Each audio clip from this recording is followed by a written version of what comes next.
There's only one thing to do when friends can't see eye to eye. Body swap! I'm sorry, you can really tell they phoned this episode in. I'm very aware I'm not the first person to discuss the pros and cons of body swap episodes in cartoons. This has been a hotly debated subject for a while now. But barely anyone's made a full video about body swap episodes, have they? I'm like a bloody genius, like you just slide the money up my way. For real though, I do find this to be a genuinely interesting topic. Body swap episodes. You know them, you love them.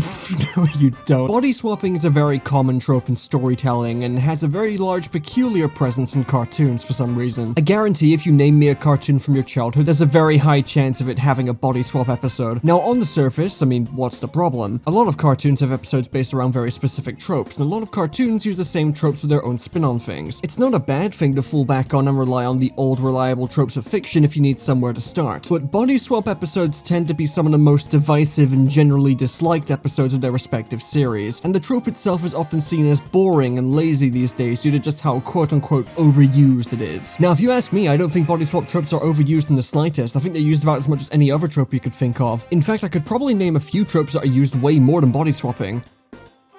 But I won't. What I think is happening here is actually very simple. It's not that body swap episodes are overused in comparison to other tropes, it's that body swap episodes can suck a fanny. Yeah, it turns out if you do nothing to innovate on an established trope and just do the exact same thing every time, then people get sick of it. Next you're gonna tell me people enjoy going to church. Now on paper, body swap episodes are actually a neat storytelling opportunity, even for completely episodic shows, as they provide plenty of comedic and fun scenarios of characters having to adjust to living as a completely different person and potentially giving some new insight into how certain characters live, and having the characters all learn how rough they individually have it.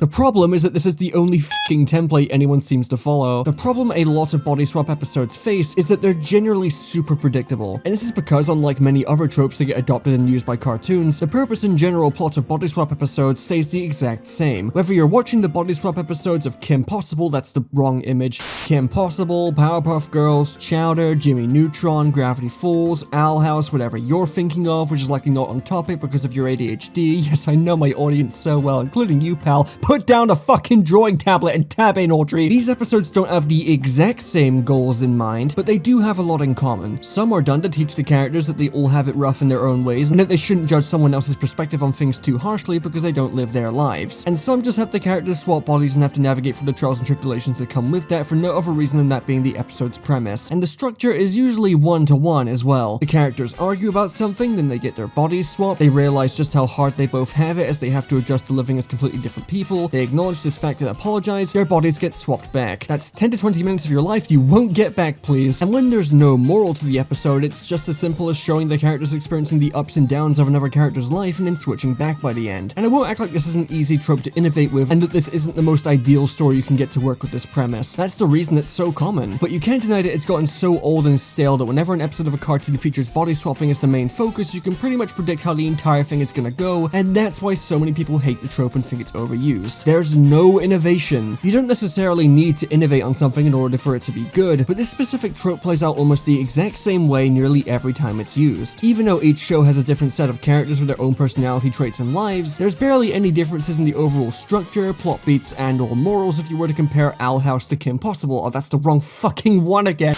The plots play out exactly how you think they're going to, and the characters all learn the same lesson by the end. Now, to put my cards on the table real quick, I don't personally mind body swap episodes depending on the execution. A lot of body swap episodes are in this weird in-between state for me, as I don't vehemently hate them for existing, and sometimes do genuinely enjoy them if they're funny enough or actually have something meaningful to say about the characters. And I do think they're generally overhated, but it can't be denied that barely any of them do much to stand out. Even when some body swap episodes aren't super focused on telling the same moral spiel, like the body swap episode in Chowder, which just uses the concept in order to crank out some fun gags, it's hard to shake the feeling that you've seen this all before. That is the only negative thing you're ever gonna hear me say about Chowder on this channel. The show still solos most of the anime released in the past 5 years, and I'm dead serious about that. It also doesn't help that with how common the trope is in a lot of cartoons, you can't really shake the feeling that these episodes are designed by committee. Like there's some sort of cartoon trope quota that every cartoon has to fulfill, and body swap episodes are just constantly on the docket. I made fun of it at the start of the video, but the body swap episode in Owl House, I'm not gonna lie to you, that shit was so fucking ass. The episode feels hyper aware of how overused the trope is. You can tell with Ida's dialogue and delivery in the opening scene, but without any sort sort of unique spin on the concept or meta commentary, it ends up feeling super forced and phoned in. Like you can see where everything in this episode is going from a mile away. It offers nothing of value to the overall show. Like I love Owl House, but I think this was also a microcosm of season 1 being super basic. I should probably re-review season 1 at some point, it really isn't that bad. Okay, what else? Oh yeah, that one thing, that one thing about Bodyswap episodes that everyone hates with a burning passion, I guess. I don't know, I'm kinda indifferent. One of the most widely criticized things about Bodyswap episodes is the voice acting. Not because the voice acting is ever bad per se, that's not the issue. I'm referring to when a character swaps bodies with another character and then magically retains their voice when speaking through another character's mouth.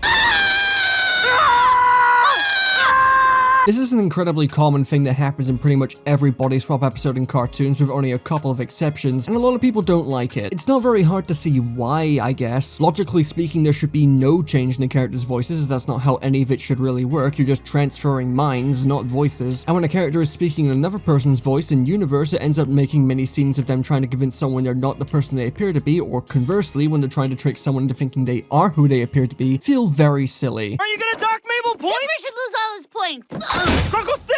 You're playing a dangerous game doing this with Gravity Falls of all shows. Like, I'm surprised there isn't a theory out there about the entire town suffering from lead poisoning. I understand the complaints of this, and I do personally prefer it when an episode of a cartoon doesn't swap the characters' voices, but instead has the respective voice actor do an impression of the character currently in their character's body, as it makes more sense and ends up being a funny way for the voice actor to flex their vocal range. Justice League Unlimited and Sonic Boom of all shows do this perfectly, with the voice actors trying to mimic the tone and mannerisms of the character they've been swapped with. The Flash swaps minds with Lex Luthor, with Michael Rosenbaum and Clancy Brown still sounding like their respective characters, but with different enough mannerisms that let you know who's who. If nothing else, I can at least learn the Flash's secret identity.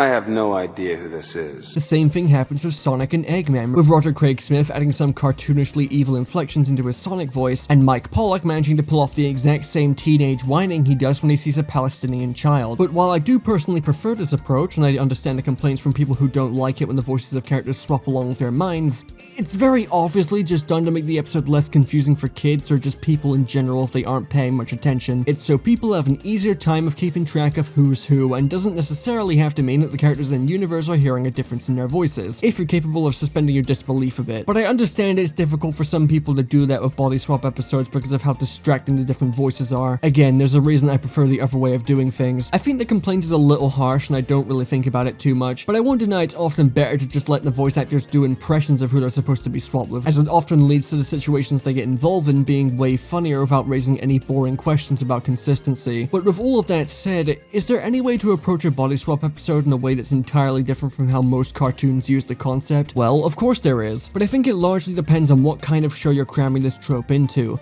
If you're writing an episodic comedy, then I don't think there's much you can realistically change when the whole point of the gag is that the characters are having trouble in other people's bodies. Its quality is reliant on how good the jokes are. If the story is being taken more seriously on the other hand, not completely seriously, obviously we're talking cartoons here, then I see plenty of room to mix things up. Discard the moral that other shows keep reusing and just have the Bodyswap be an interesting mix-up, an obstacle in the way of the story you actually want to tell. It doesn't have to be reserved as cartoon lesson fodder. You can still tell a fun or meaningful story with body swapping without it having to be the same goddamn lesson and realization for the characters you've seen 1,000 times at this point. I don't know, man. In conclusion, just watch Your Name, it's really good. Also, shout out to that one moment in Golden Wind, I thought that was pretty well done. Anyway, I hope you enjoyed that little rant of mine. There's gonna be no play Yakuza at the end of the videos until RGG actually addressed the Remove Kagawa movement. Like, I love these games, but literally what are we fucking doing, dude? Play Red Dead 2, I guess. Why don't you walk along and forget what you saw, okay? Here's an idea.